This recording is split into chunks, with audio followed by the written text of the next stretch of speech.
Avouons-le, gérer des dizaines de mots de passe, c'est un véritable casse-tête, non? Eh bien, c'est là qu'intervient ce qu'on appelle la gestion des identités, un pilier de la sécurité numérique.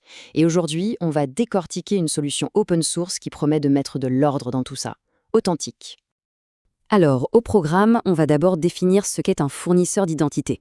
Puis, on plongera dans la solution authentique, on fera un petit tour de son centre de contrôle, et enfin, on verra comment mettre les mains dans le cambouis pour démarrer. C'est parti. Allez, on commence par le début.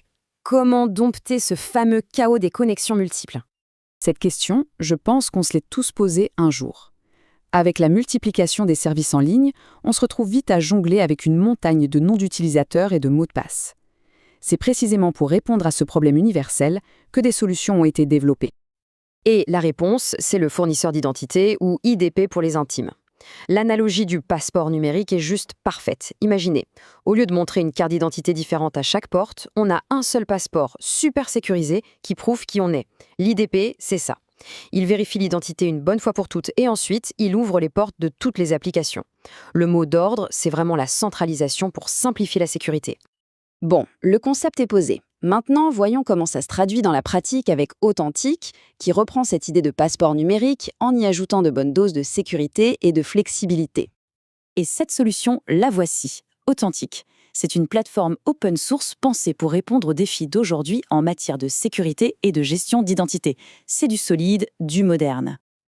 Alors attention, on ne parle pas d'un simple gestionnaire de mots de passe. Non, non. Authentique, c'est une vraie plateforme d'authentification unique, le fameux SSO, avec une approche sécurité d'abord. Le gros avantage, c'est sa flexibilité. Elle vient se greffer sur l'existence sans obliger à tout casser et tout reconstruire. Et comment elle fait ça?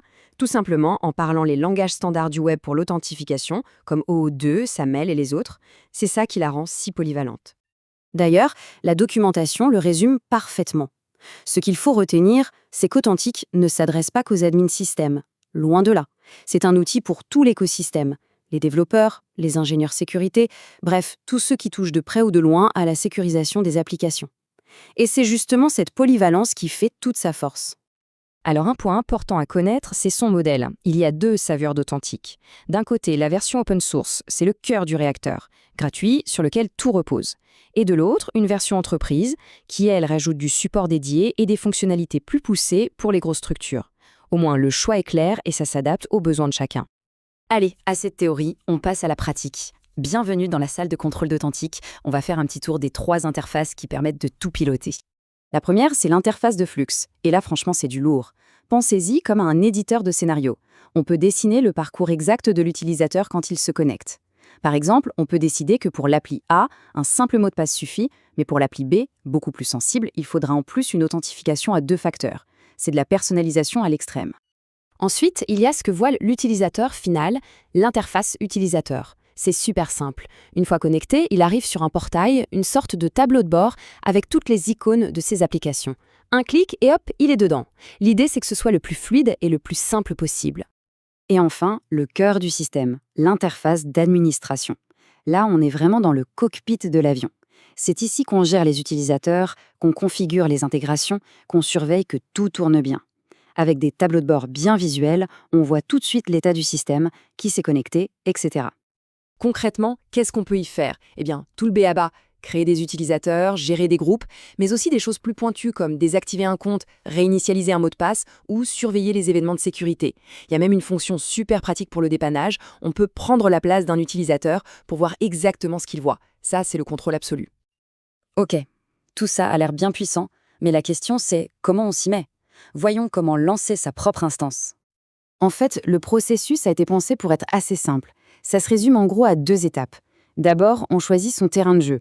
Soit Docker Compose si on veut aller vite et simple, soit Kubernetes pour quelque chose de plus robuste et scalable.